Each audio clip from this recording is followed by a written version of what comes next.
You say you want success. You've read the books, listened to the speeches, written down your goals, but still, nothing moves, nothing shifts. Why? Because success doesn't answer to intentions.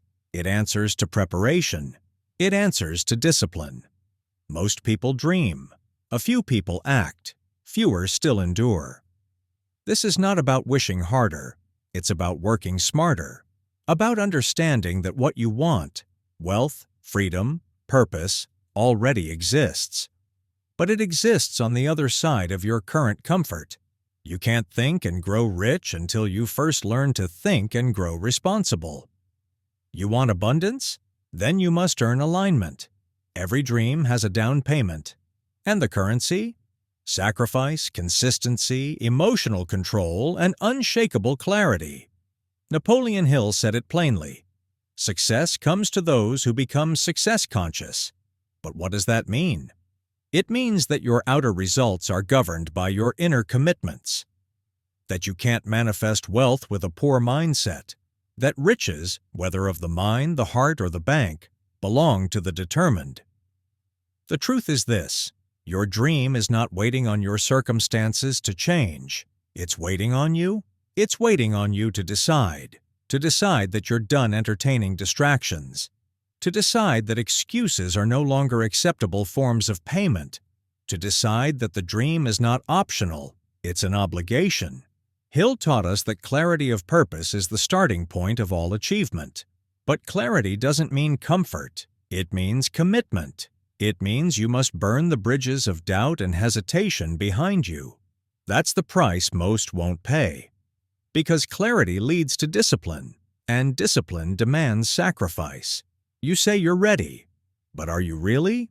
Are you ready to say no to short-term pleasure for long-term fulfillment? Are you ready to protect your morning routine like it's your million-dollar investor meeting? Are you ready to study when you feel tired, to work when others scroll, to build when others break? Because let me tell you something. Success does not respond to your feelings. It responds to your focus. It does not ask if you're in the mood. It only asks, are you moving? Desire, as Hill writes, is the starting point of all achievement. But desire without discipline is a daydream. And daydreams don't deposit into bank accounts or build legacies. You want to be wealthy? Then act like it. Think like it. Sacrifice like it. No one climbs the mountain on accident. You must learn to say no to what's urgent so you can say yes to what's important. You must become the kind of person who finishes what they start. That's the unglamorous truth of greatness. We romanticize the result, but underestimate the requirement.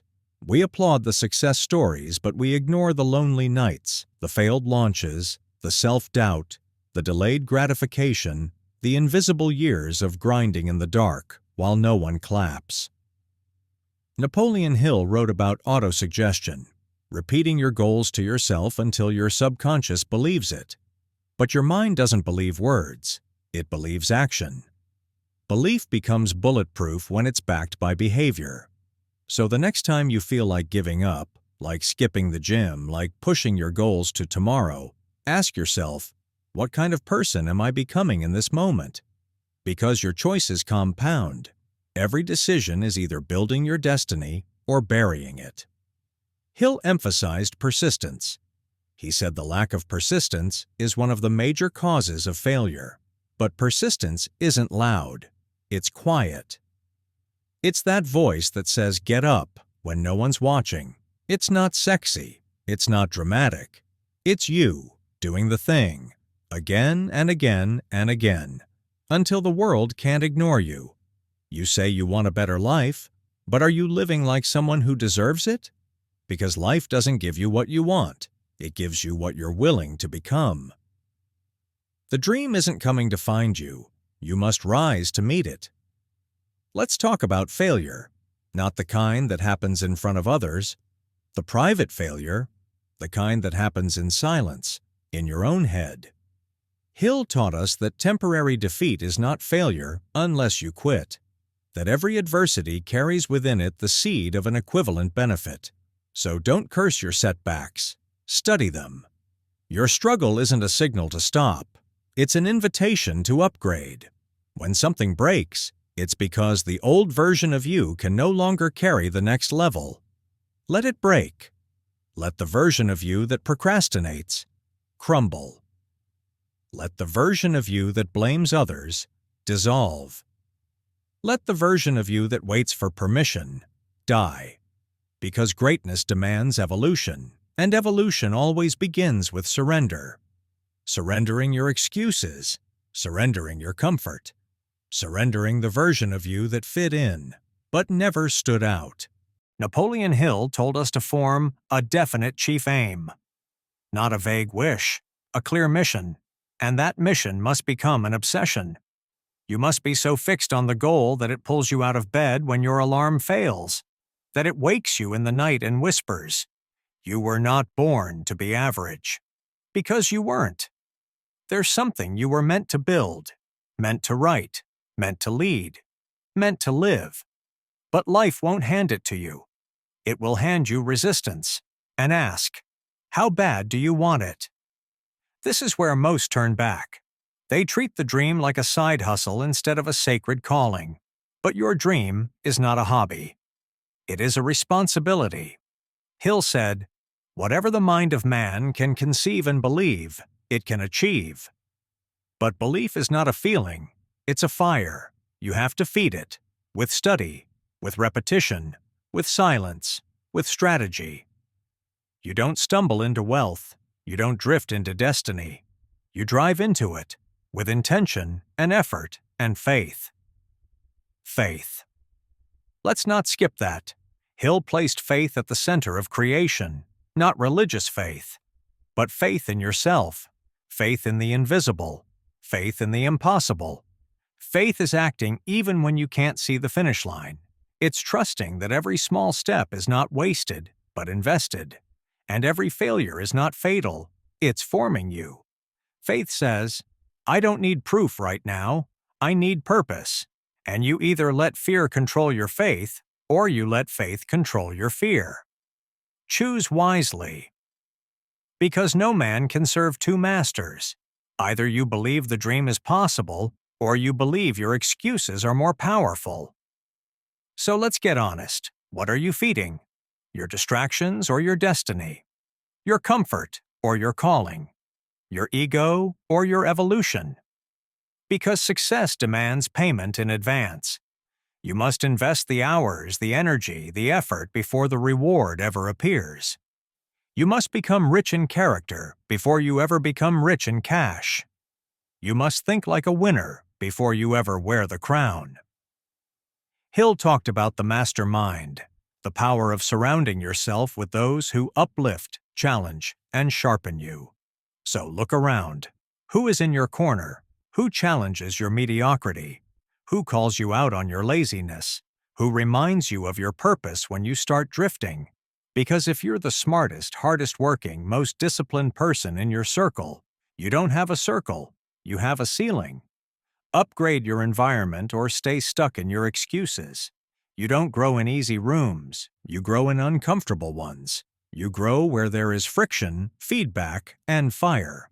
And speaking of fire, let's talk about consistency. The silent power no one wants to hear about, because consistency is boring. It's not glamorous, it's just you, showing up when no one claps, practicing when no one's filming, studying when no one's watching. But that's what separates talkers from transformers. That's what separates dabblers from dominators. It's not who wants it more, it's who works it longer.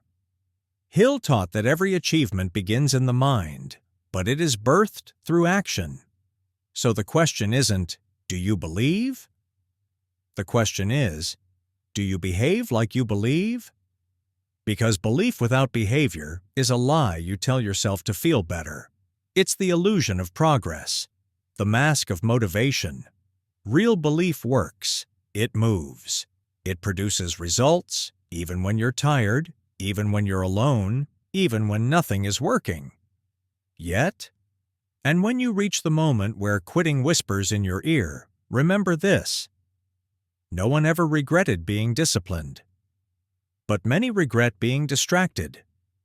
No one ever wept because they sacrificed, but many weep because they settled.